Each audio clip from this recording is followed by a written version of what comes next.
What if the deepest law we trust, the law that time always moves forward, is not absolute? What if, somewhere beyond the galaxies we know, beyond the thin veil of human certainty, the arrow of time points the other way?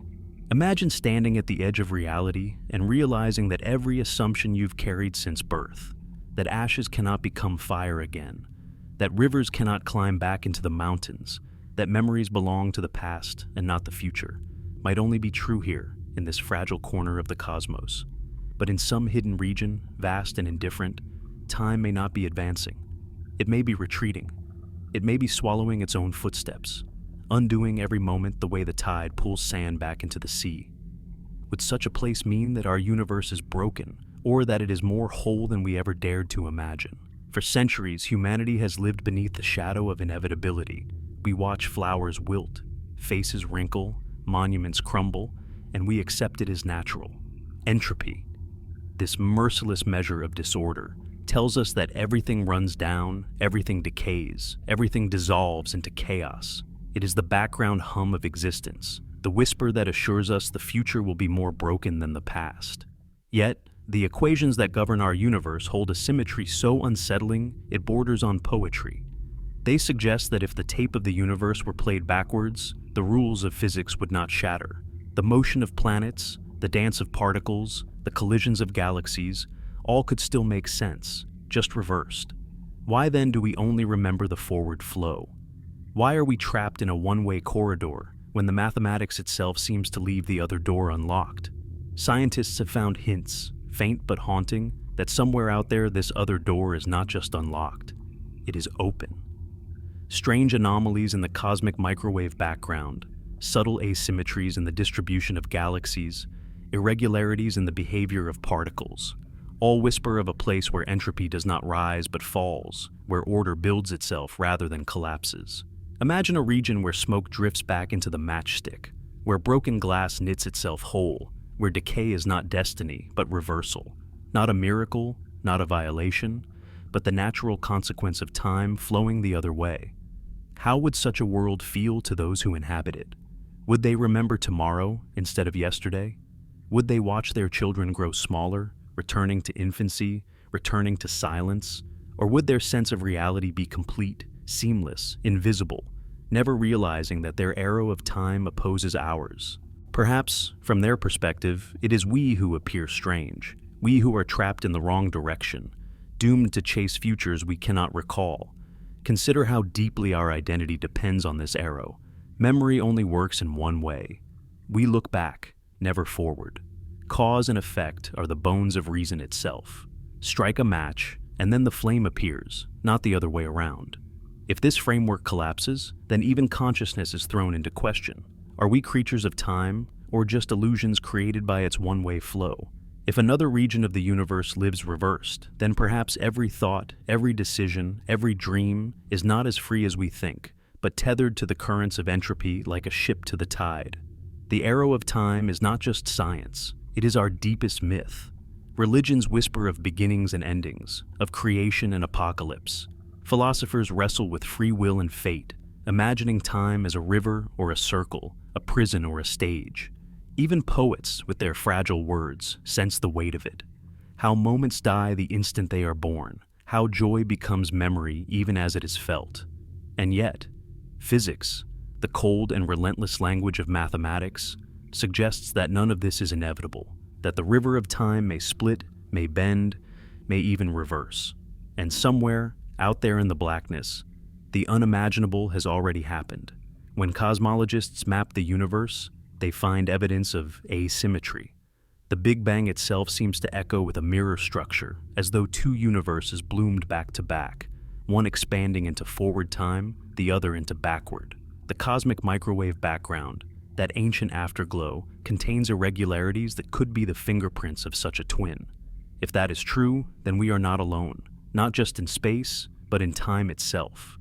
A whole realm could exist where entropy runs in reverse, a realm as real as our own, invisible only because we cannot perceive its opposite flow. Imagine two civilizations, one living forward, one backward. To us, their world would look like a recording rewinding, cities uncollapsing, rivers defying gravity, corpses rising into youth. To them, we would appear just as strange, moving away from order into ruin, dragging the future into dust. Yet, neither side would feel wrong within itself. Each would see its own timeline as natural, inevitable, unquestionable. Only at the boundary, at the seam where arrows meet, would the contradiction tear at reality. Could black holes be such boundaries? These cosmic abysses where matter falls beyond return are already time's playground. Inside them, space and time trade places. Futures collapse into singularities. Some theorists suggest that black holes may connect not only to other places in space, but to other arrows of time. Perhaps what falls into them emerges in a universe where the tape runs the other way, where entropy rebuilds what was destroyed. If so, every collapse here might be a creation there, every death a beginning. But what does it mean for us, fragile creatures of memory and longing, to live in a universe that contains its own reversal? It means that our certainty is a mask. It means that time, which we thought was a ruler measuring existence, is more like a trick of perspective, a fragile agreement between consciousness and entropy. If it can bend, if it can reverse, then perhaps our own lives are not what they seem. Perhaps when we die, when the arrow of our flesh reaches its end, something in the mirror world begins. The idea is terrifying because it robs us of permanence. But it is beautiful too. It suggests that destruction is not the final truth, that the universe carries within itself a reflection, a balance. For every forward-flowing sorrow, there may be a backward-flowing joy. For every ending, a beginning already waiting, mirrored in silence. We are not alone in time, any more than we are alone in space. We are one half of a greater whole, walking blind beside our inverted twin. And so, the question returns, darker now, heavier. What if the arrow of time is not universal? What if it is only local, only fragile, a rule that bends beyond the horizon? What if entropy itself is not the law, but the exception? The universe has been telling us its secrets in whispers, in background radiation, in particle decay, in the endless silence of the night sky. We have not wanted to listen. But what if the truth is that time itself is not what it seems? That somewhere, right now, reality is running backward, and everything we believe about existence is only half the story. We begin here, at the edge of certainty, in the shadow of entropy, not with answers, but with haunting possibilities. Because if there is a place in the universe where time flows in reverse, then the greatest illusion of all is that we are moving forward. What do we do when the universe speaks in whispers too faint to hear? When reality hides its most astonishing truths in fragments of static, in trembling patterns across the vastness of the sky? If time can run backward, then surely the first evidence of its rebellion against order would not arrive as a trumpet blast, but as the faintest echo. And so, we turn to the most ancient message the universe ever left us, the cosmic microwave background, a relic of the Big Bang itself, stretched thin across the sky, bathing us in radiation so faint it is almost nothing at all, yet carrying within it the fingerprints of everything. It is the ghost light of creation, a whisper from the beginning, and in its shimmering fabric lie anomalies that should not exist. Most of the sky, when measured, glows with a smoothness so serene it appears almost featureless.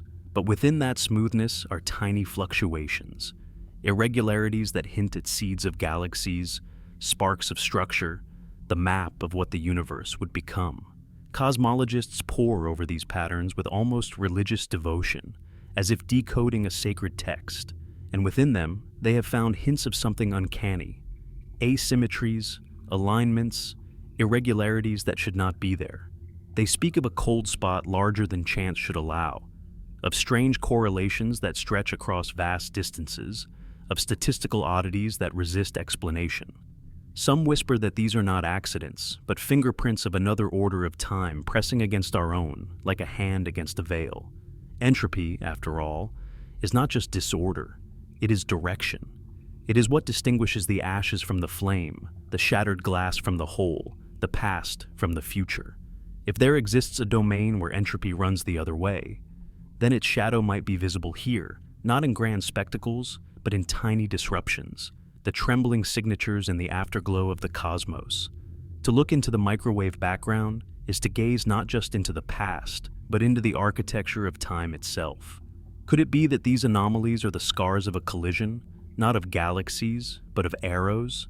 That in the first instant of creation, when space itself burst forth, two rivers of time flowed apart, one forward, one backward, forever intertwined, yet forever diverging? Imagine standing at that moment, the impossible birth of everything, and watching not a single expanding universe, but two. One rushing into the future we know, the other dissolving into a mirror reality where entropy falls instead of rises. Perhaps this is why the background hum feels uneasy, like static hiding a code. It is the interference pattern of two tapes playing in opposite directions, the overlapping music of time itself. But the background radiation is not the only place where the whispers emerge. Particle physics, in its relentless search for precision, has stumbled upon irregularities that unsettle the very core of reality. Symmetries break in ways they should not. Particles decay with biases, as though preferring one timeline over another. Experiments with neutrinos, those ghostly travelers of the cosmos, hint at behaviors we do not yet understand. Oscillations that slip between identities like shadows, refusing to remain bound by the categories we impose. Could these subtle irregularities be more than just errors of measurement? Could they be the flickering of a deeper truth, signals of a hidden symmetry breaking, where one arrow of time is favored over its twin? The human mind is not prepared for such revelations. We are creatures of linearity, our lives built upon memory and expectation. To imagine another order is to feel vertigo, as though standing on the edge of a cliff in the dark. And yet, the evidence keeps calling. Astronomers trace the clustering of galaxies across billions of light years and find alignments that seem too neat, too suspicious. They speak of axes of evil, alignments in the background that defy the randomness we expect. Could these be bridges to another order, hints of a backward-moving cosmos stitched faintly into the tapestry of ours? If the arrow of time is not universal, then it may leak. Just as oil spreads across water, a reverse domain may press against ours at its edges, its fingerprints left in the places where reality feels most fragile. These anomalies, cold spots, alignments, particle asymmetries, are not proof, but they are whispers. And whispers, if repeated enough, form a chorus. But let us pause for a moment and ask, what would it mean to live in a universe where such a reversed region truly exists? Not as metaphor, not as speculation, but as physical fact. Consider memory itself. Our sense of self is built upon the forward arrow. We remember the past and anticipate the future. But what if, in the backward domain, beings remember tomorrow with the same clarity that we recall yesterday? To them, the future would not be possibility. It would be recollection. Their dreams would not be hopes, but reminiscences of what is yet to come. Does such existence strip away freedom or redefine it entirely? The microwave background is ancient, but human experience carries its own whispers. There are moments, slips of déjà vu, flashes of prophecy, uncanny synchronicities that feel as though memory itself is bleeding forward rather than backward. Could these fragile experiences be tiny leaks from that other arrow, psychic echoes of a reversed time brushing against us? Neuroscientists dismiss them as glitches, coincidences, illusions of pattern, but perhaps illusion is too convenient a word. Perhaps the mind, like the cosmos, contains cracks where arrows touch. And what of black holes?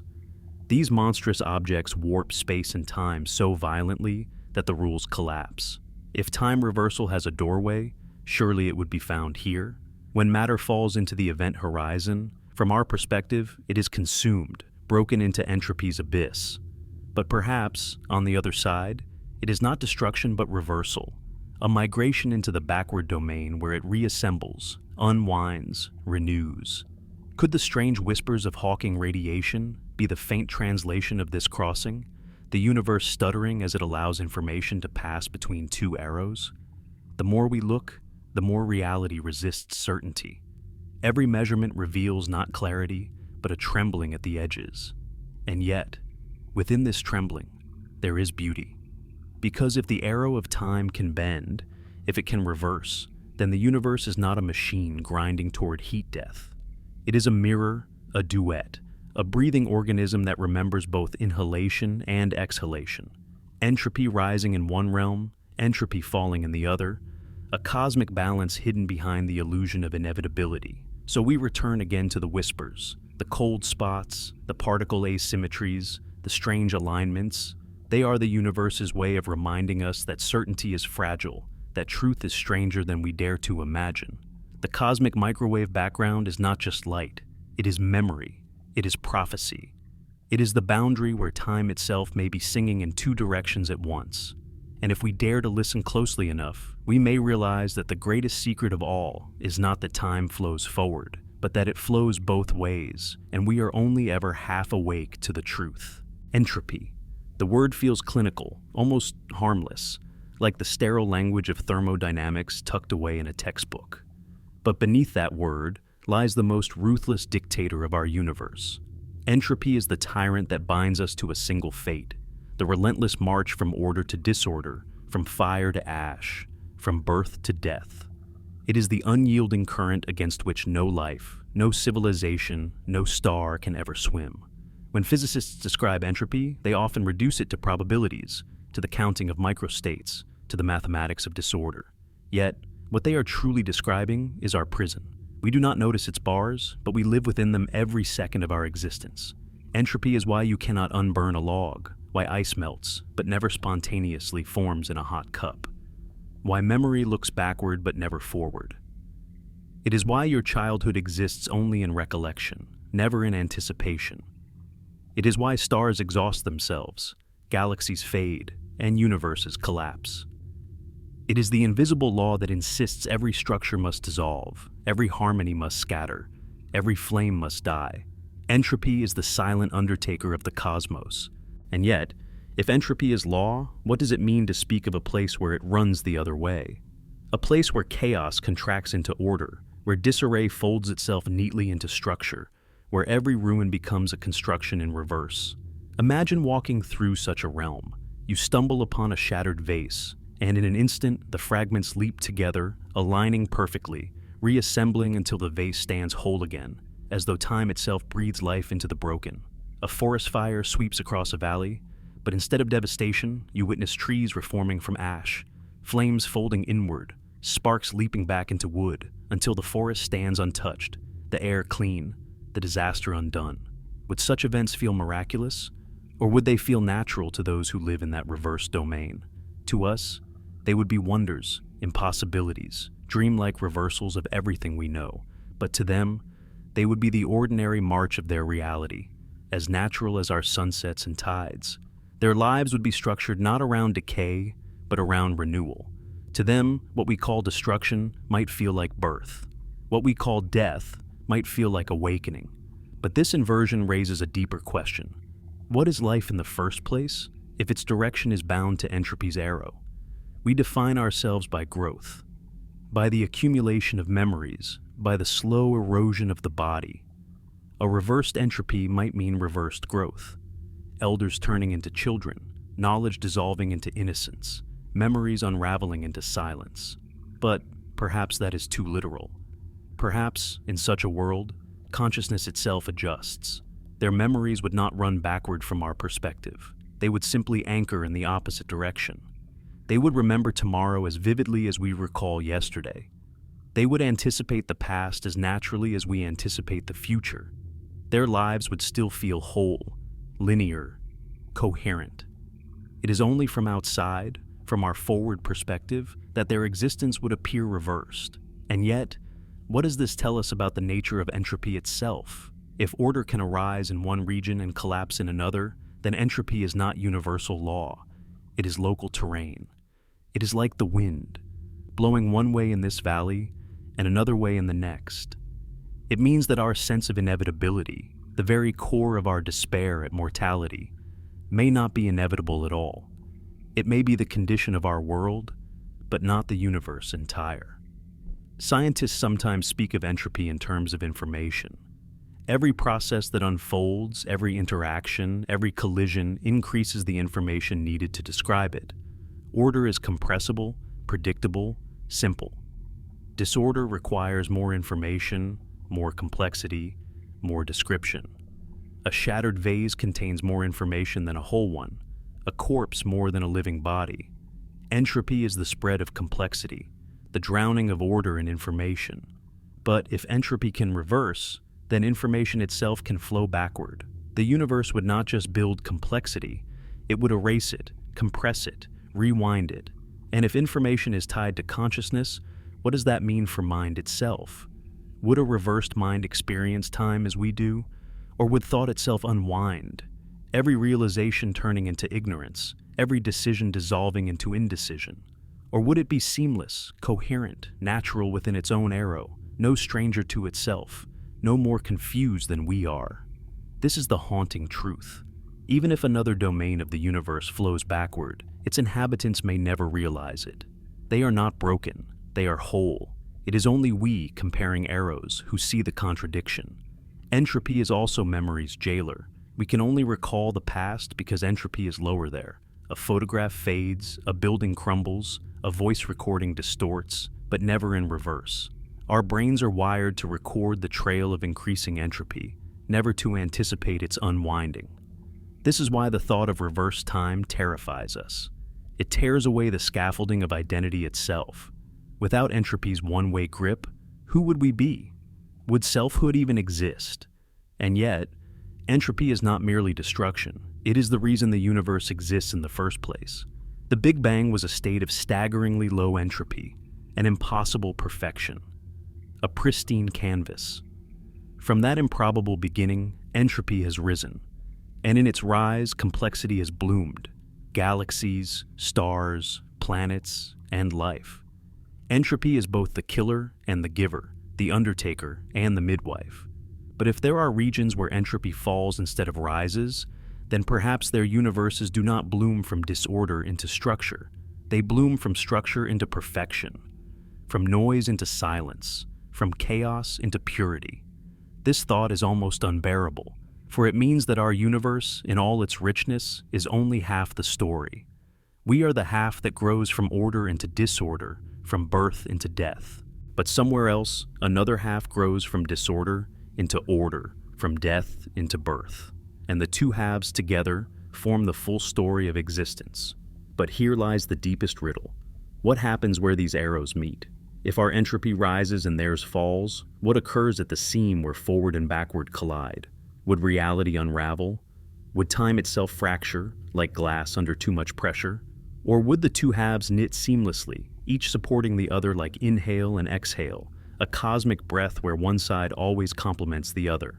We are not used to thinking of time as fragile. We imagine it as the most solid foundation of reality. Yet these reflections force us to see it as a surface tension, a thin film stretched over a deeper sea. Entropy is not invincible. It is conditional. And where conditions change, time itself may fold. This possibility is both horrifying and liberating. Horrifying because it strips us of our illusion of certainty, of progress, of permanence. Liberating because it suggests that decay is not ultimate, that destruction is not the final truth. Somewhere in the cosmos, perhaps right now, there is a region where entropy is falling, where the ashes are rising into flame, where time itself is healing instead of breaking. And so, we begin to see entropy not as an absolute tyrant, but as a local rule, a law that governs here, but not everywhere. The prison door may be closed in our realm, but it is not locked forever. Somewhere else it swings open, and through that door lies a universe beyond decay. Physics is obsessed with symmetry. In every equation we write, in every law we uncover, we find reflections, balances so delicate that they seem less like inventions of human thought and more like revelations from some deeper order. Symmetry is the language of reality, the invisible architecture that holds existence together. A particle is never alone, it has a twin. A force is never solitary. It is mirrored by another. Even time itself is not exempt. The laws of motion, the rules of quantum mechanics, the mathematics of relativity, all allow for a world where time could just as easily run in reverse as it does in forward. This is perhaps the most haunting paradox of physics. At the level of equations, time does not prefer direction. If you watch two particles collide and then play the tape backward, the mathematics still holds. The probabilities still add up. The universe does not rebel against the reversal. It is only when entropy enters, only when we look at large systems, at heat and disorder, that direction is enforced, But at the fundamental level, time is free. It is a coin that can land on either side, and the equations remain unbroken. This symmetry is encoded in what physicists call CPT symmetry: charge, parity, time. Flip the charge of every particle, mirror its spatial coordinates, and reverse the arrow of time, and the universe remains consistent. The laws of physics do not blink. They do not fail. They remain as true in reverse as in forward, which raises a question so unsettling it lingers like an echo. If the laws of the universe allow time reversal, then why does our reality refuse it? Why is entropy the only voice that speaks when the equations whisper of other possibilities?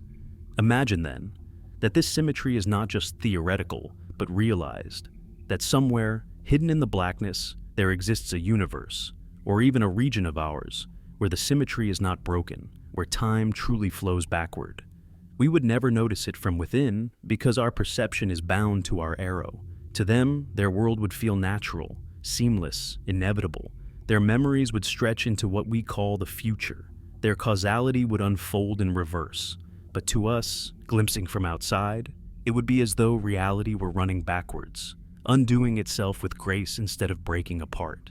What would it mean to encounter such a mirror? Would the two realities annihilate one another upon contact? Or would they merge into a strange harmony?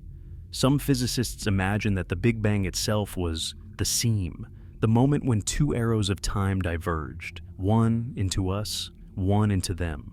In this view, the singularity was not just a beginning, but a symmetry point. The universe split like a mirror cracking, each shard carrying time in a different direction. To us, that explosion was the dawn of everything. To them, it was the final collapse of their universe, unwinding back into order. Yet, both stories are true, reflections of each other across the glass of time. This is not just physics, it is poetry carved into equations. To think that our lives, our memories, our histories might exist as the forward half of a cosmic mirror, balanced by a backward half we cannot touch, is to feel the smallness of human certainty. It is to realize that even our despair at entropy, our mourning of inevitable decay, is only half of a larger balance. Somewhere, beyond our perception, order is rising, perfection is being born, the ashes are reassembling into fire. Quantum mechanics deepens this mystery. In the quantum world, time is not a straight line. A particle can move forward and backward in time within the probabilities of its wave function. Interactions unfold as though past and future are partners in a single dance. Experiments suggest that entanglement itself, those ghostly connections that bind particles across vast distances, may rely on a kind of time symmetry. When two particles remain connected no matter how far apart they travel, is it because they are whispering across space, or because they are meeting in a hidden dimension of reverse time, exchanging information backward as well as forward? If so, then perhaps we are already entangled with the backward universe, without ever realizing it. Every strange result in a particle experiment, every anomaly in symmetry, every ghostly flicker of entanglement could be the shadow of that other arrow pressing against ours. We are not separate. We are halves of a greater whole, already connected by invisible threads that span both directions of time. But if this is true, then reality itself resists our definitions. We like to imagine time as a road, clear and linear, stretching from past to future. But perhaps it is not a road at all. Perhaps it is a mirror. Every step we take forward here is mirrored by a step backward there. Every memory we hold is balanced by a premonition in the other world. Every loss we endure is balanced by a gain on the other side. Our despair at entropy is matched by their joy at its reversal. Our ruins are their constructions. Our funerals are their births. The symmetry is cruel and kind at once. Cruel because it means our tragedies are inevitable, written into the structure of time itself. Kind because it suggests they are not the whole truth. For every death, there is a mirror birth. For every collapse, a mirror restoration. Perhaps this is why symmetry has always haunted human thought, not just in physics, but in myth, religion, art. We are drawn to balance, to mirrors, to reflections, because at some deep level, we sense that the universe itself is mirrored.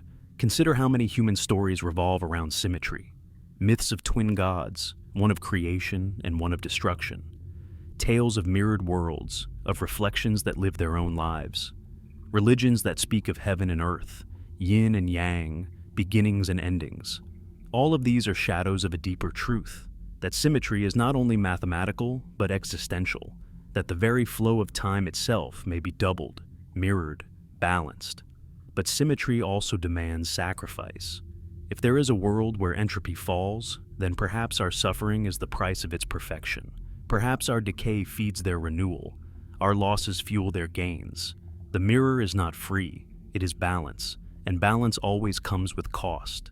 This thought is unbearable and yet impossible to dismiss. We are not alone in our arrow of time. We are partnered, bound, mirrored by a cosmos that remembers what we forget. And so, the question deepens. If symmetry is real, if time reversal is not just a theoretical ghost, but a living reality, then what does that mean for us? Are we prisoners of our arrow, forever blind to its opposite? Or could there be moments, brief, fragile, when the mirror cracks and we glimpse the other side? Could déjà vu, precognition, prophetic dreams be tiny leaks, places where our arrow and theirs touch, where information slips across the boundary? We cannot prove it, but we feel it. In the strange moments where time feels bent, where we sense the future before it comes, where memory feels like prophecy, we may be touching the symmetry of time itself. This is the haunting promise of physics, that our arrow is not alone, that time is not as linear, as cruel, as inevitable as we think, that somewhere, in the silence of the cosmos, the other half of the mirror is waiting, flowing backward with perfect grace, balancing us, shadowing us, forever entwined. What we call the Big Bang has always been treated as an ultimate beginning. In our stories, both scientific and mythic, it is the first spark, the ignition of everything: space, time, matter, energy, all expanding outward from a singularity, a point so dense and small that it contains the seeds of everything that will ever exist. But beginnings are fragile concepts, born of perspective. What if the Big Bang was not the start of a single arrow of time, but a fracture, the moment when two directions of time burst forth in opposite currents? What if the universe did not ignite once, but twice, forward and backward, each side carrying its own destiny, its own meaning, its own inevitability? For decades, physicists have wrestled with one of the deepest riddles of the Big Bang. Why was entropy so low at the beginning? Every process we observe, every law we test, tells us entropy should increase, disorder should rise. Yet, the universe began in an almost impossibly ordered state. That is not just puzzling, it is terrifying. Because it implies that something is missing, that the Big Bang is only half a story. Unless, of course, the beginning is not a single point, but a balance point, where entropy flows outward in two opposite streams. In one direction, ours, entropy rises, creating the history we know. In the other direction, entropy falls, undoing chaos, reversing decay, sculpting order from disorder. Two universes, two arrows, two realities, born from the same wound in time. Imagine this moment of symmetry. On one side, stars ignite, galaxies scatter, civilizations climb and collapse. On the other, stars gather, galaxies contract, and civilizations might seem to live their histories backward. Yet to them, it would feel seamless. For them, cause and effect would unfold with perfect clarity. They would remember what we call the future, anticipate what we call the past. Their reality would be no less real than ours, no less natural. Only when compared to us would it appear reversed. From their view, perhaps it is we who are broken, our arrow an aberration against the deeper balance of the cosmos. The cosmic microwave background, the faint glow left behind from the early universe, may already carry fingerprints of this mirror. Astronomers studying it find anomalies, cold spots too vast to explain, alignments that defy randomness, patterns that seem unnatural. These may not be mere statistical accidents. They may be interference patterns, shadows cast by the backward-flowing universe that shares our origin. It is not proof, but it is a whisper, a clue. Like hearing faint music behind a wall, we sense something else is playing alongside our own. What would it mean if this were true? It would mean that everything we take for granted, progress, history, memory, even death, might be illusions of perspective. To us, time flows from birth to death, from order to ruin. To them, time flows from ruin to order, from death to birth. If you were to watch their world from the outside, it would look absurd. A child's body shrinking back into infancy, ashes rising into fire, galaxies converging instead of scattering. But to them, it would feel as seamless as our own lives feel to us. They would not see themselves as reversed. They would see themselves as complete. Could the Big Bang itself be the borderland between these two worlds? If so, then what we call creation may also be collapse. Our singularity might be their final state, unwinding into perfection as we expand into entropy. The same instant seen from two sides becomes both alpha and omega, both Genesis and Apocalypse. The equations do not care which interpretation is right. Both are equally valid, equally inevitable. We may never know which side is the true beginning, because perhaps there is no true beginning at all. This duality is not only abstract, it might touch the deepest mysteries of physics. Why does the universe expand faster and faster, driven by dark energy? Why do particles lean toward matter instead of antimatter, tipping the balance just enough for galaxies, planets, and life to exist? Perhaps the answers lie not in our arrow alone, but in the interplay of both. If two universes expand away from the Big Bang in opposite temporal directions, they might leave subtle marks on each other. Dark energy could be the shadow of entropy flowing in reverse. The matter-antimatter imbalance could be a symmetry preserved across the boundary, hidden from us because we only see our half. The puzzles that haunt cosmology may not be puzzles at all, but echoes of the mirror we cannot reach. And yet, the human heart asks, what does this mean for us? For our lives, our memories, our losses? If there exists a reversed universe, is our grief balanced by their joy? Is our death their birth? Are we doomed to collapse while they are destined to heal? Or are these only metaphors, fragile attempts to make sense of what cannot be grasped? The symmetry may not save us. It may not erase our losses or grant us immortality, but it does suggest that destruction is not absolute, that the universe itself carries balance. In the mirror, there is always restoration. The ashes are never final. The silence is never permanent. For every arrow moving toward heat death, there is another arrow moving toward perfection. This is both terrifying and beautiful. Terrifying because it strips us of certainty. We are no longer the center of the story, not even the center of time itself. We are only half of a greater whole, beautiful, because it suggests we are not alone. Even if we never touch them, even if their reality is forever hidden, they are there. Our reflection, our twin, our shadow walking backward through eternity. So we return to the Big Bang, no longer as a beginning, but as a mirror, a timeless fracture where two realities were born, each carrying time in opposite directions. To us, it was dawn. To them, it was dusk. To us, creation. To them, conclusion. And yet, both are true. Both are necessary. Without the backward arrow, the forward arrow is incomplete. Without us, they are unfinished. Together we form the symmetry of existence. And so, when we stare into the darkness, into the microwave background, into the silence of the cosmos, we are not just looking back in time. We are looking into a reflection, a ghost that moves against us, balancing us, completing us. The Big Bang is not the start of our story. It is the seam of two stories, forever intertwined. And somewhere, even now, our mirror universe is unfolding in reverse, step by step, echoing our every motion, reminding us that time is not a line, but a mirror broken into two directions. What would it mean to exist in such a place, in a domain where entropy does not climb toward disorder, but instead descends toward order? The question is more than scientific. It is existential, almost unbearable to hold in the mind. Because we are creatures of the arrow we inhabit, and to imagine life in reverse is to strip away the scaffolding of our very selves. Yet, if time truly runs backward in some part of the cosmos, then life, consciousness, memory, desire must also conform to that flow. And so we must ask, how would existence feel to them, these imagined inhabitants of the backward arrow? Would they remember tomorrow with the same vividness we remember yesterday? To us, the future is uncertainty, possibility, a blank canvas. To them, perhaps it is recollection. Clear, immutable, already experienced. Their dreams might not be projections of what could be, but memories of what will be. Their prophecies would not be guesses, but remembrances. What would it mean to live with such certainty, to know the outcome of every choice before it unfolds? Would it strip life of freedom, or would freedom itself be redefined? Choice not as invention, but as recognition, a remembering of the inevitable. Consider a single life in such a world. To us, it would look grotesque, like a film played backward.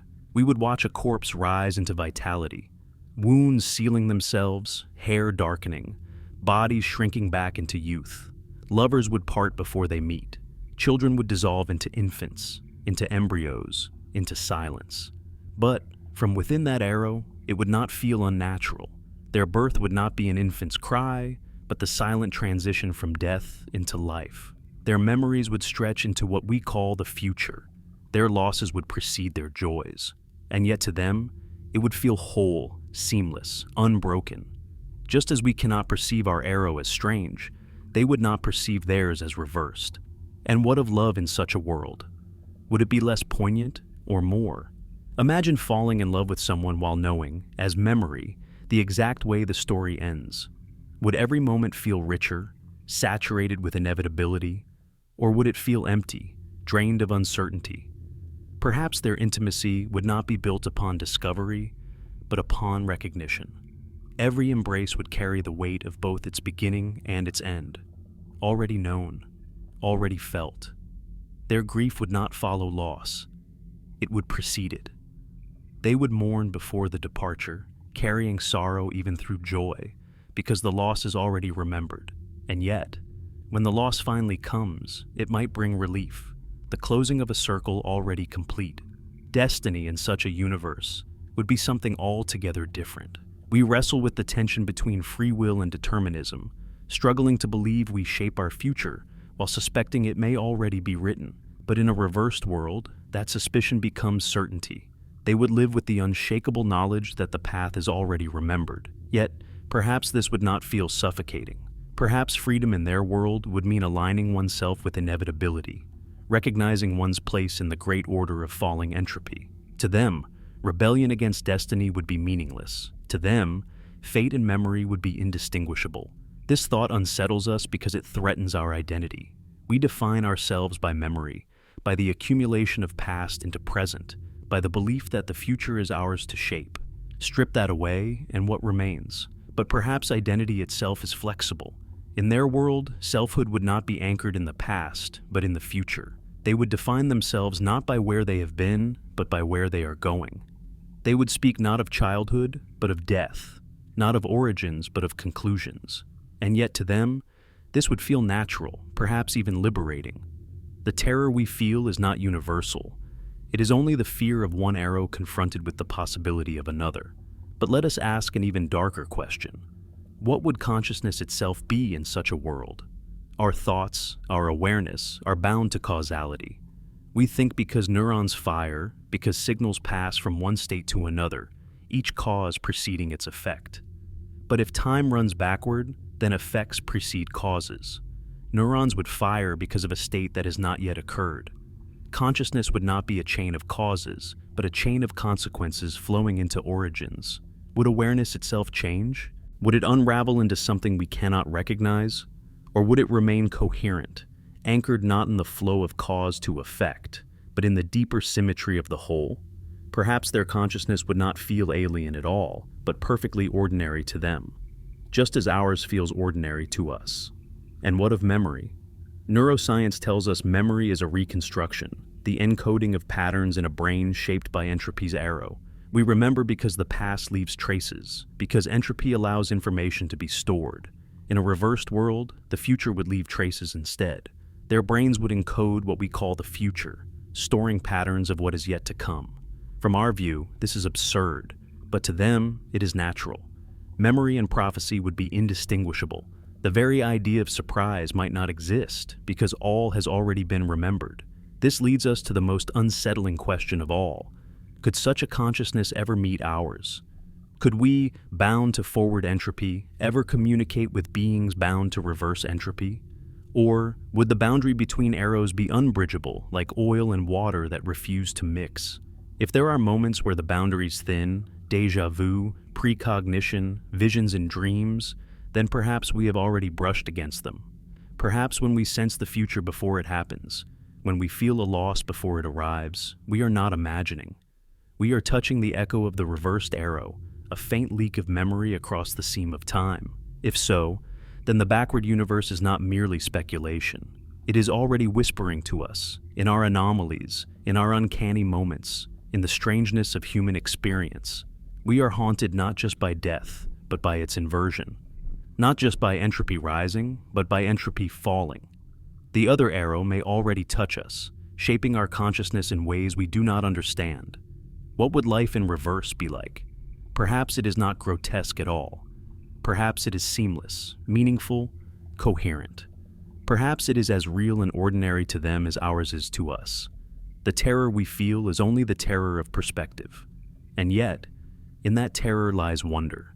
For if they exist, then we are not alone in time. We are part of a greater symmetry, a mirror of life flowing both forward and backward, each side completing the other. We have spoken of galaxies, of black holes, of symmetries and arrows born from the fracture of the Big Bang. But what if the evidence of reverse time is not only written in the sky, not only buried in the mathematics of physics? What if it also whispers in us, fragile human beings, clinging to memory and meaning? For what are we, if not witnesses of time's arrow? Our every heartbeat, our every thought, our every word is bound to the passage of time. Yet, there are moments when the arrow bends, when it betrays us, when we sense something moving against the current. These moments may be rare, fleeting, fragile, but they linger, and they force us to ask, could the backward universe already be touching us? Consider déjà vu, that uncanny sensation of having lived a moment before, of stepping into a scene already remembered. Science dismisses it as a neurological glitch, a short circuit in the machinery of memory. And yet, why does it feel so profound, so unsettling? Why does it strike us with a force far greater than a mere error should? In that fleeting instant, it is as though we are remembering the future, as though time has folded and leaked, as though we are brushing against the arrow that runs in reverse. Perhaps déjà vu is not illusion at all, but a crack in the wall of our arrow, a moment when memory and prophecy blur, when the human mind becomes a fragile bridge between the two directions of time. Or consider dreams. Night after night, we fall into worlds unbound by the logic of waking life. There, time flows strangely. Minutes stretch into years, years collapse into seconds. Events unfold out of order, backwards, inside out. And sometimes, dreams spill into waking life, echoing the future with eerie precision. We dismiss them as coincidence, but what if they are leaks from the other arrow, memories from the backward flow slipping into our fragile consciousness? What if the mind, in its vulnerable state of sleep, becomes porous to the mirror universe, catching fragments of what has already happened in reverse? Then there are those uncanny moments when grief arrives before its cause, when we wake with a heaviness we cannot name, only to discover later that loss has struck. When sorrow precedes its source, as though our hearts have already remembered what is yet to come. Science tells us it is chance, coincidence, the brain's hunger for patterns. But in those moments, do we not feel haunted by something deeper? As though the backward arrow has brushed us, whispered to us, left its mark on our fragile minds? The human witness is not always gentle. Sometimes, it is terrifying. Those who experience near death speak of tunnels of light, of lives flashing before their eyes, not forward, but backward, a life reviewed in reverse, from the final breath back through childhood, a collapse into origins. Could these visions be more than hallucinations? Could they be glimpses of the other arrow, fragments of consciousness slipping across the seam, showing us what lies beyond our narrow direction of time? Perhaps death itself is not an end, but a crossing, a migration from one arrow to the other. To us, it is collapse. To them, it is birth. And yet, the backward arrow does not always appear in mysticism. It appears in science too, hidden in experiments that defy our understanding. Quantum mechanics hints that the future can influence the past, that measurements made in the present can ripple backward, shaping what has already occurred. Entangled particles behave as though information travels not just across space, but across time itself. To physicists, these are puzzles paradoxes, mysteries yet unsolved, but perhaps they are also whispers of the reversed arrow, glimpses of the other half of reality pressing against ours through the cracks of probability. The human mind has always been drawn to prophecy, to visions of what is yet to come. Ancient seers, shamans, mystics, they all claim to see the future. We dismiss them as frauds, as deluded dreamers. And yet, across cultures and centuries, the human hunger for foresight persists. Why? Perhaps because at some level, we sense that foresight is possible, that time does not seal itself away as tightly as we think, that there are leaks, cracks, fragile places where the future becomes memory, where the backward arrow bleeds into us. Even if our science cannot yet prove it, our myths and dreams may already know. What would it mean if this were true? It would mean that humanity has always been haunted not only by mortality, but by symmetry. We sense the backward arrow in our stories, in our religions, in our visions. We imagine reincarnation, eternal return, cycles of creation and destruction. We write myths of mirrored worlds, of underworlds where time runs differently, of gods who see all moments at once. Perhaps these are not inventions of fantasy, but intuitions of truth. Perhaps the human imagination has always been a fragile antenna, catching the faint echoes of the other half of the universe. But we must be cautious. The backward arrow is not comfort. It does not erase our losses or grant us immortality. It does not promise that we will see our loved ones again as they were. It is not resurrection, it is symmetry.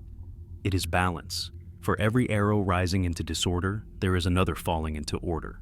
For every collapse, a reconstruction. For every death, a birth. But these are not the same events, not the same lives. They are reflections, shadows, complements. Our grief is not undone by their joy. Our death is not reversed by their birth. The two arrows do not cancel each other. They complete each other. And yet, there is wonder here. Because it means we are not alone in time. It means our suffering is not the whole story. It means the universe is richer, stranger, more balanced than we ever imagined. The human witness may never grasp the backward arrow fully, but we sense it, faintly, like a ghost at the edge of perception. In déjà vu, in dreams, in prophecy, in grief that arrives before its cause, we glimpse the mirror. We are haunted by the other half of time. So perhaps the greatest evidence of the backward universe is not in telescopes or equations, but in us. Fragile creatures of memory, fumbling through the dark, sensing that time is not as straight as we believe. We are the witnesses, the ones who feel the cracks, the ones who dream of what should be impossible. And in those dreams, perhaps, we are already touching the truth, that we are only half of the story, and the other half is flowing against us, unseen, but forever entwined. If time can flow both ways, then why do we not see it? Why does the world appear so relentlessly consistent, so mercilessly forward? If there truly exists a reversed arrow in the cosmos, then why does it remain hidden from us, concealed behind the veil of normality? The answer may be stranger than the question. Perhaps reality itself resists integration. Perhaps time cannot tolerate contradiction. Perhaps two arrows cannot coexist without tearing the fabric of existence apart. Think of oil and water. They may share a container, but they do not mix. They resist each other, repel each other, separate into layers. What if the universe behaves the same way with time? Our arrow flows forward, theirs flows backward. If they were to touch, the result might be instability, paradox, collapse. Reality may preserve its integrity by isolating its arrows, sealing them apart, hiding them from each other. The backward universe may not be distant in space, but in compatibility. We cannot see it not because it is far away, but because reality itself forbids the overlap. Consider what would happen if a reversed object entered our world. A shattered vase from their universe, entering ours, would appear to us as whole, but it would behave unnaturally. Every collision, every interaction would carry contradictions. It would not simply break the rules, it would unravel them. Imagine a human consciousness entering our arrow from theirs. Their memories would be of our future, their causality reversed. They would speak prophecies instead of recollections. They would act before reasons. They would anticipate instead of regret. To us, they would appear insane, incoherent, paradoxical. To them, we would appear the same, Reality itself would resist such an intrusion, as the laws of physics recoil from contradiction. This resistance may explain why we never see clear evidence of the reversed arrow. It is not distance that separates us, it is incompatibility. When the two arrows approach, reality fractures. At the boundary, entropy cannot decide which way to flow. Cause and effect blur. Time collapses into paradox. Perhaps this is why we experience déjà vu, prophetic dreams, strange precognitions. These are not full intrusions, but tiny fractures.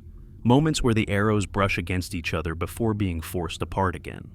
We experience them not as clarity, but as confusion, because the human mind cannot hold both directions at once. Our consciousness rejects contradiction, just as the universe does. Physics too hints at this resistance. The second law of thermodynamics insists that entropy must rise, but only because we are trapped in a single arrow. At microscopic levels, the equations do not forbid reversals. But when scaled to the macroscopic, to the level of life and memory, reality enforces the arrow, as though protecting itself from collapse. Entropy is less a law than a defense mechanism, a way for the universe to guard itself against the chaos of two arrows colliding. It is the immune system of time, pushing away contradiction. And what of black holes? These monstrous objects may be boundaries where arrows nearly touch. They consume everything, breaking the chain of cause and effect, dissolving the distinction between past and future. At the event horizon, time itself fractures. To us, nothing escapes, nothing returns. But perhaps what we call destruction is, to the reversed arrow, restoration. Perhaps what falls into a black hole here emerges reconstructed there. And yet, the two realities cannot meet directly. The boundary is absolute, enforced by physics itself. We cannot reach across, we can only suspect. The resistance of reality may even be written in human experience. Mystics who claim visions of the future, prophets who speak of destiny, dreamers who glimpse events before they arrive, all are brushed by the backward arrow. But notice how unclear, how fragmented, how elusive these experiences are. They are never sharp, never complete, never reliable. The visions blur, the prophecies fail, the déjà vu fades. This is not coincidence. It is the resistance of consciousness to contradiction. The human brain cannot host both arrows without breaking. So it rejects, it distorts, it forgets. Reality itself filters the intrusion, leaving us with fragments, whispers, shadows.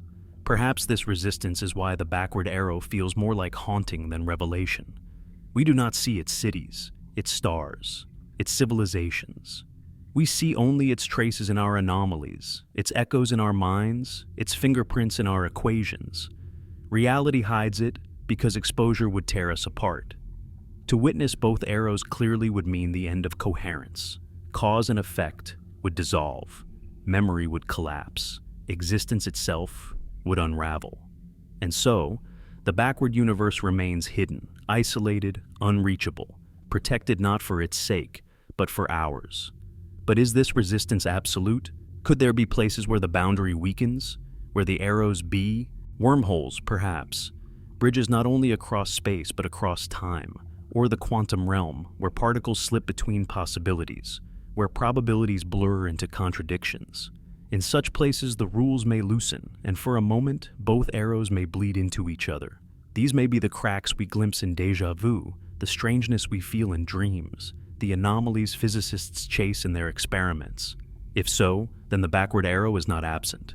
It is present everywhere, pressing against us, resisted, but not erased. And what does this mean for us, fragile witnesses of time? It means our reality is not absolute. It is conditional. It is maintained by resistance, by separation, by the refusal of arrows to mix. But that refusal is not perfect. The backward arrow bleeds through, touches us, haunts us. We feel it in our anomalies, in our confusion, in our awe. We are always brushing against it, always shadowed by it, even if reality itself insists on keeping us apart. The resistance of reality is not cruelty. It is protection. Without it, there would be collapse. But within that resistance lies mystery, because every crack, every leak, every glimpse of the backward arrow reminds us that we are not the whole story. We are only half. The universe resists to preserve us, but the other half is always there, always pressing, always waiting. We are not alone in time, even if time itself works to keep us apart.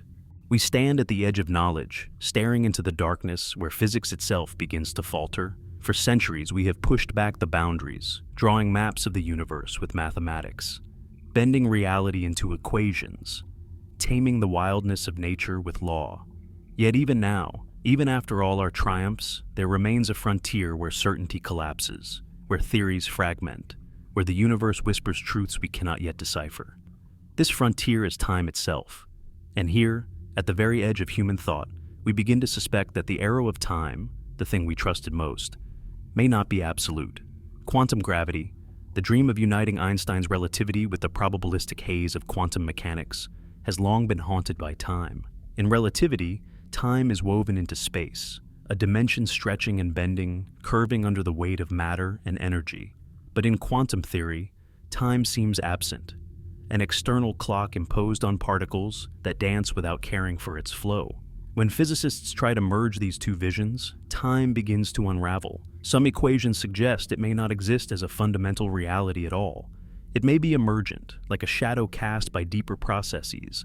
And if time is emergent, then its direction, our arrow of entropy, may be even less fundamental. It may be a local illusion, a fragile orientation that dissolves at the deepest layers of reality. Consider the Wheeler-DeWitt equation, one attempt to describe the universe at its most fundamental. In it, there is no time. The universe simply is, eternal, static, frozen. Time, in this picture, is not a universal river, but a pattern that emerges only when viewed from within. And if time is emergent, then so too is its direction. There could easily exist regions of the cosmos where the emergent pattern points the other way, where entropy does not rise but falls. What we call backward universes are not violations of law, but natural variations of emergence. The laws of physics do not forbid them, they require them. Dark energy, that invisible force accelerating the expansion of the universe, may also be a clue. For decades, cosmologists have struggled to explain why the cosmos expands faster and faster, as though driven by some repulsive pressure woven into space itself. Perhaps dark energy is not a force at all, but the echo of another arrow pressing against ours. If the backward universe exists, its influence may not remain confined. It may leak across the boundary, shaping the evolution of our cosmos in subtle but relentless ways. The acceleration of galaxies, the emptying of space, may be the faint pressure of entropy falling elsewhere. The more they reverse, the more we expand.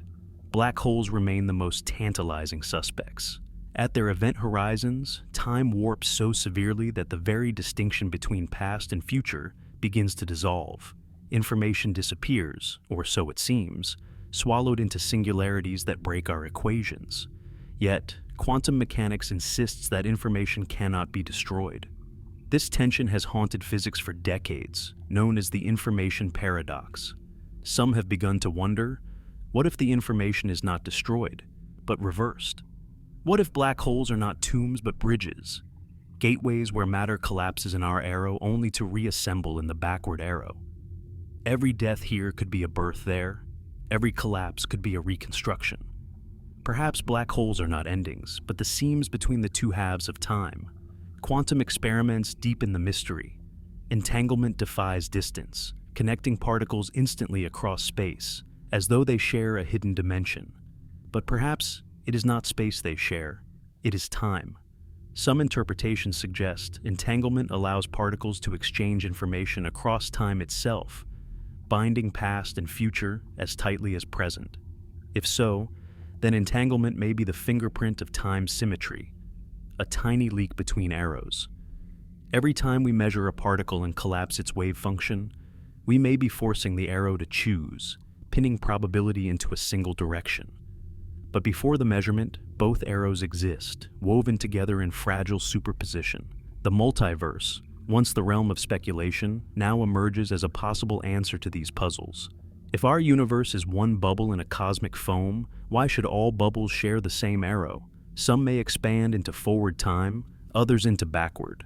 Ours is simply one variation, no more fundamental than the rest. In this vision, the backward universe is not rare, it is inevitable. The laws of physics are symmetric, and the multiverse reflects that symmetry. We exist in one half. Our mirror exists in the other, and perhaps countless other arrows exist as well, each flowing in directions we cannot imagine. Yet the most unsettling theories suggest that our own arrow may not be stable. Time may not be a fixed orientation, but a fragile order that can fracture. In extreme conditions, near singularities during quantum fluctuations, in the deep vacuum of space, the arrow may flip. For a brief instant, entropy may fall instead of rise. Reality may reverse itself, only to snap back again. If so, then the backward arrow is not confined to some distant region of the cosmos. It may be woven into our own universe, flickering at the edges, appearing and vanishing, leaving only anomalies in its wake. Perhaps we have already seen such flickers in our physics experiments, in results too strange to explain, dismissed as error, but hinting at something deeper. What does all this mean for us, fragile witnesses of time's flow? It means the last frontier of physics is not out there in distant galaxies, but here, in the concept we take most for granted, time itself. It means that the arrow we live by, birth to death, order to ruin, cause to effect, may be no more absolute than the direction of a compass needle, determined by local conditions, subject to reversal. It means that our despair at entropy, our certainty of collapse, is only half the truth. Somewhere, entropy is falling. Somewhere, order is rising. Somewhere, the arrow bends the other way. And so, physics becomes not just science, but philosophy. We are forced to confront the possibility that our reality is incomplete, that our arrow is not universal, that our destiny is not as final as we believe. The last frontier of physics is not only a quest for equations, it is a confrontation with meaning itself. If time is symmetric, if arrows diverge, then who are we? What is memory? What is choice? What is death? These are no longer just questions for poets or priests. They are questions for cosmology, written in the stars, whispered in the mathematics, etched into the silence of the void. The deeper we look, the stranger it becomes. And at the edge of physics, where certainty collapses into wonder, we begin to see the truth. The universe is not one story, but two. Not one arrow, but two. Not one destiny, but a mirror forever walking against us, unseen yet inseparable. And to understand this is to realize that the last frontier is not space, not matter, not energy. It is time. And time is not what we thought it was. What if we have been wrong all along, not about the details of physics, but about the story itself?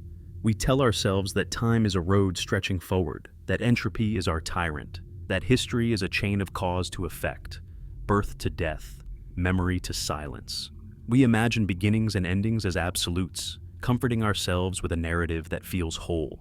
But what if that is only half the truth? What if we are not walking a straight road, but tracing only one side of a mirror? What if the universe itself is doubled, reflected, balanced by an arrow we cannot see, an arrow flowing backward, completing what we cannot? The thought is terrifying because it fractures our certainty. We want time to be solid, irreversible, absolute. Yet everywhere we look, the cracks show. The symmetry in our equations whispers of reversals.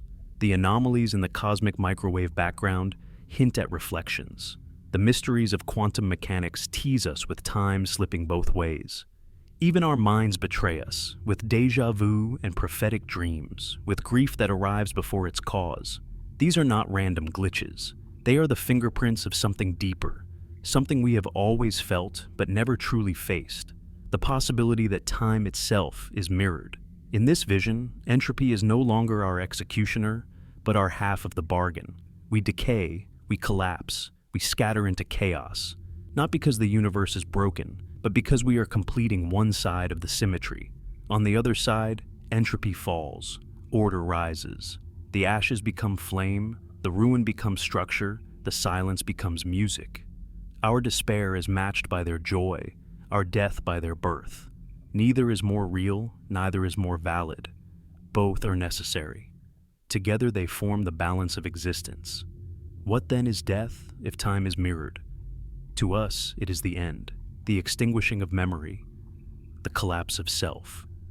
But perhaps death is also a crossing. Not a rebirth of the same person, not a resurrection in the crude sense, but a transition. The end of one arrow is the beginning of another.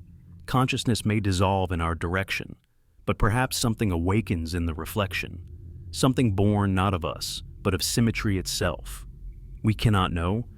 We can only suspect, haunted by the thought that we are never alone, not even in time. And what of meaning? We crave progress, achievement, permanence. We measure our lives by what we build, by the futures we chase. But in a mirrored universe, progress is relative. Our achievements are collapses in reverse. Our futures are their pasts.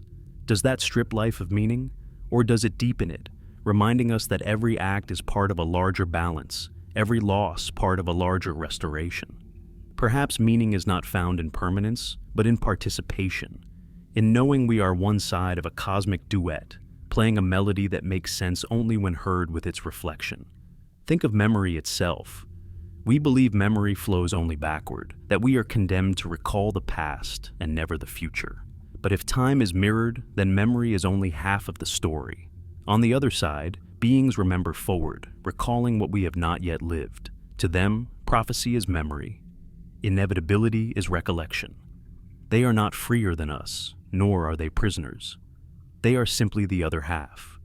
And perhaps, in moments of fracture, dreams, visions, déjà vu, we borrow their memory for an instant, glimpsing what is to come before it arrives. We mistake it for error. It may be truth. The Big Bang, once our origin, becomes something stranger in this light. Not a singular dawn, but a seam, a fracture where two universes were born back to back, arrows flowing away from the same symmetry point. To us, it was creation. To them, it was conclusion. To us, it was beginning. To them, it was ending. Both stories are true. Both are incomplete without the other. The Big Bang is not just our past, it is our reflection, the place where two eternities touched and separated, forever entwined. And so we find ourselves at the edge of knowledge, staring into a mirror we cannot see.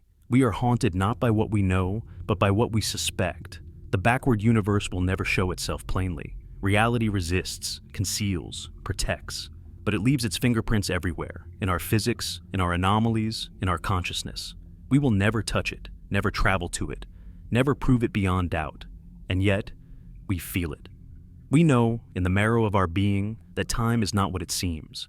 Perhaps that is the final gift of the mirror. Not certainty, but awe. Not proof, but wonder. To realize that we are only half of existence, that our arrow is not absolute, that our despair is not final. That is enough. We do not need to see the other universe to know it is there. Its presence is written in our own, as shadow is written in light. Its silence is folded into our music. Its backward breath is hidden in our forward song. So what then should we do with this knowledge? Should we despair, knowing that our lives collapse even as theirs restore? Or should we rejoice, knowing that collapse is not the end, that the universe itself carries within it a reflection of healing, of balance? The choice is not simple, but it is human. We are creatures of one arrow, bound to one direction. But we are also creatures of imagination, able to sense the reflection even if we cannot see it. That too is meaning, to stand in our arrow and dream of the other, to live forward while feeling backward pressing faintly against us. In the end, perhaps time is not a river, but a breath. Inhale, exhale, expansion, contraction, entropy rising, entropy falling. We are the exhale, the scattering, the breaking apart. They are the inhale, the gathering, the reassembly. Together we form the breath of the universe. Together we are the symmetry of existence. And when we die, when our arrow ends, perhaps it is not silence after all. Perhaps it is only the turning of the mirror, the shift of the breath, the passing into the other half of time. We began with a question. What if there is a part of the universe where time runs backward? We end with a reflection. If such a place exists, then we are not alone. Not in space, not in time, not in destiny. We are forever mirrored, forever balanced, forever entwined. And in that haunting symmetry lies the greatest truth of all. The universe is larger than our arrow, stranger than our story, deeper than our despair. And though we walk forward, step by fragile step, we are always shadowed by another world, walking backward into us.